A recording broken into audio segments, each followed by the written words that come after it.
Bienvenue dans notre émission Reprogrammation mentale.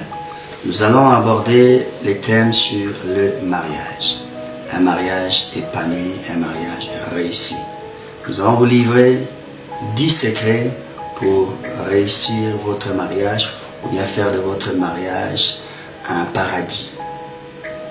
Nous allons lire le passage biblique du jour dans Genèse 2, le verset 23, où l'homme s'écrie quand il voit Ève, voici cette fois-ci celle qui est os de mes os et chair de ma chair. 10 secrets pour réussir votre mariage. Le premier secret, c'est que vous devez trouver le partenaire idéal. Le partenaire idéal. Et le choix du partenaire idéal ne doit pas être concentré uniquement sur les aspects externes, mais bien plus sur les valeurs intrinsèques de votre partenaire.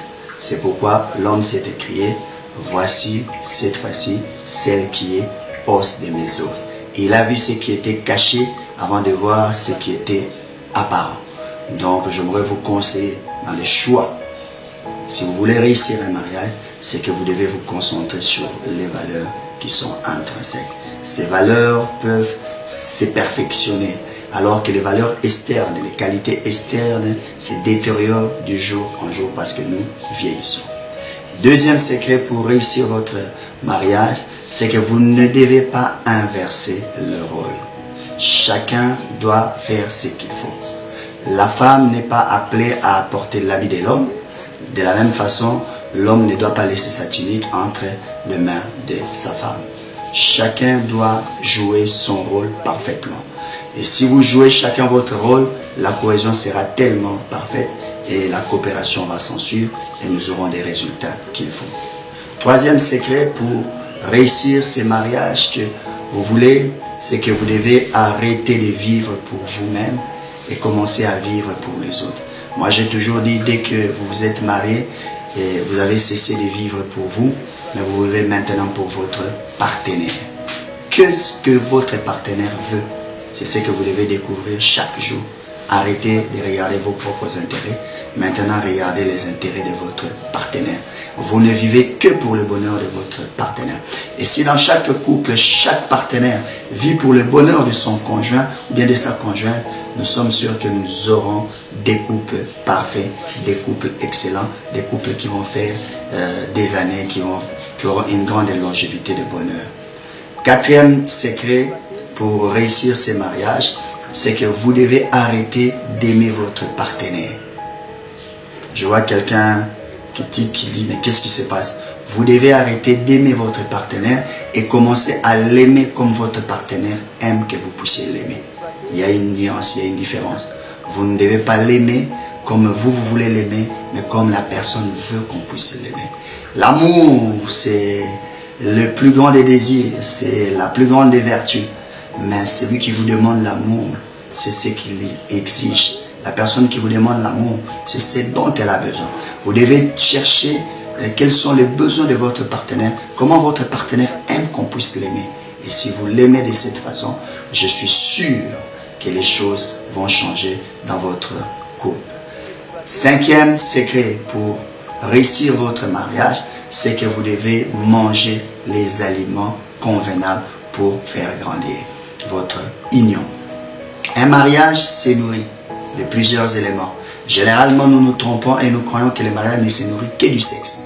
Il y a beaucoup d'éléments. Vous devez trouver les aliments appropriés pour nourrir votre amour. Ça peut être de belles paroles, ça peut être une tendresse, ça peut être une attention, ça peut être des fleurs, ça peut être des cadeaux, des présents qu'on s'offre, et ça peut être également le sexe. Vous devez avoir un régime alimentaire équilibré, un régime amour équilibré. Si vous avez ce régime équilibré, si vous donnez à votre partenaire tous les éléments qu'il faut, son amour va croître, son amour va grandir et vous aurez un couple très parfait.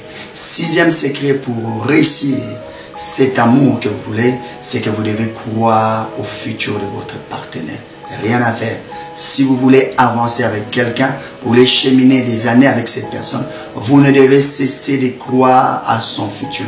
Croyez à son développement, croyez qu'il va s'améliorer, croyez qu'il va atteindre des niveaux excellents. Si vous avez un maximum de foi sur votre partenaire, quels que soient les obstacles, les épreuves, vous aurez avancé. Et vous ne direz pas comme la femme de Job disait à son mari, maudit Dieu et meurt. Pourquoi? Pour qu'elle se remarie, je ne sais. Mais je crois que si vous croyez à votre partenaire, vous le motivez à cheminer avec vous. Beaucoup d'unions se sont arrêtées, n'ont pas abouti, parce que le partenaire s'est senti, il a senti que son conjoint ou sa conjointe ne croyait pas. Croyez et investissez-vous dans ce que votre partenaire croit. Septième secret, c'est que vous devez l'accompagner dans sa destinée. Accompagnez cette personne avec qui vous vivez dans sa destinée. Accompagnez-le dans ses challenges, dans ses épreuves, dans ses tentations, dans ses difficultés, dans son succès. Vous devez l'accompagner. Beaucoup de gens accompagnent leur conjoint durant les épreuves, mais lorsque le succès vient, il est seul. Et à ce moment-là, il est sans conseiller, il est sans appui. Et c'est tout à fait normal qu'il puisse trébucher et avoir les échecs, les insuccès que vous connaissez. Vous ne devez jamais arrêter de l'accompagner. Vous devez être son ombre. Soyez son homme. Imposez-vous. Imposez-vous. Quelles que soient les nouvelles amitiés qui vont venir, quels que soient les nouveaux amis qui vont, les nouvelles fréquentations, imposez votre présence. Vous êtes son odeur, vous êtes son ombre. Si vous vous imposez, je suis sûr que les choses iront de l'avant. Huitième secret pour réussir ces mariages, faites ensemble la route. Faites tout ensemble. Synchronisez vos buts. Vous ne pouvez pas avoir un couple avec deux buts différents. Non, synchronisez. Voyez, mettez vos buts ensemble. Décidez ensemble ce que vous voulez faire de votre union. Décidez ce que vous voulez faire de votre vie. Décidez sur vos enfants, sur tous les éléments qui touchent à votre union. Vous devez les décider ensemble. Ne prenez pas des décisions unilatérales. Ne soyez pas seul au monde. Vous êtes à deux en train de commander les succès de votre mariage. Neuvième secret pour réussir votre mariage, c'est que vous devez apprendre à devenir des amis. Rien à faire. Un ami, c'est quelqu'un à qui on confie tout. Un ami, c'est quelqu'un, on confie ses passions. Un ami, c'est quelqu'un avec qui on veut partager ses loisirs. Vous devez devenir des amis. Vous devez devenir des êtres semblables. Vous devez être des amis et partager les mêmes passions. Partagez les mêmes occupations. Vous devez apprendre à accepter les occupations de l'autre. Vous devez apprendre à accepter les passions de l'autre. Vous devez apprendre à accepter les loisirs de l'autre pour devenir un véritable ami. Et un ami cache son ami. Vous devez apprendre à cacher, à prendre les secrets et maîtriser, cacher les secrets de l'autre. Si vous faites de cette façon, si vous marchez comme je vous l'ai dit, je suis sûr que dans peu de temps, vous allez devenir le couple de l'année. Et dixième secret, c'est que vous devez écouter plus et parler moins. Si la nature, si Dieu nous a dotés de deux oreilles et d'une bouche, c'est parce qu'il voulait que nous puissions écouter deux fois et parler une seule fois. Vous devez apprendre dans votre couple à écouter. Le plus grand dialogue, c'est le dialogue qui écoute avant de parler. Travaillez votre écoute. Écoutez les sensations de l'autre.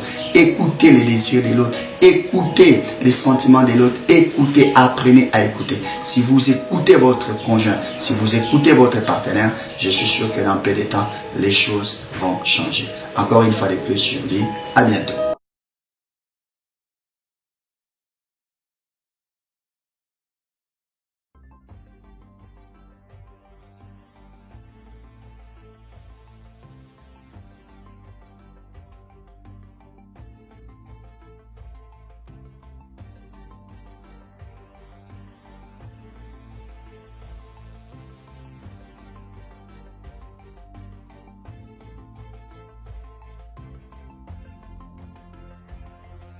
Un livre, une histoire. Fierté pour notre Congo.